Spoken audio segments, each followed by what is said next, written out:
Gabay sa pagkonekta ng network cable, sundin ang mga hakbang sa ibaba. Una, isaksak ang kable na may built-in connector sa port na ito. Buksan ang ilalim na takip ng modem. May maliit na latch dito. Iangat o i-unlock ito gaya ng nasa video.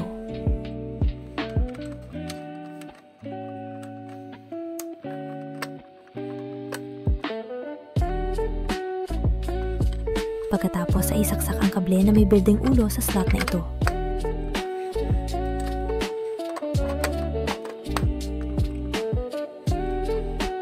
Pakiibalik ang mga takip sa dati nilang pwesto.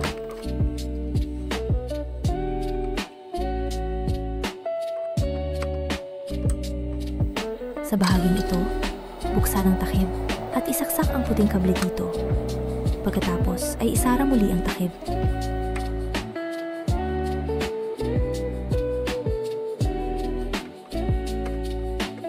Sa bahaging ito naman, isaksak ang itim na kable.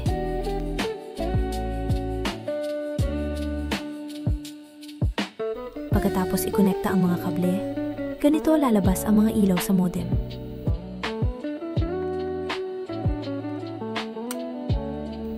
Kunin ang Wi-Fi unit at isaksak ang puting kable sa port na kulay asul. Susunod, ikonekta ang power.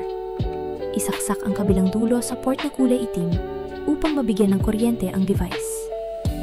Kapag natapos ang lahat ng hakbang, iilaw at kikislap ang mga indicator lights ng ganito. Matagumpay mo nakakabit ang mga network cable.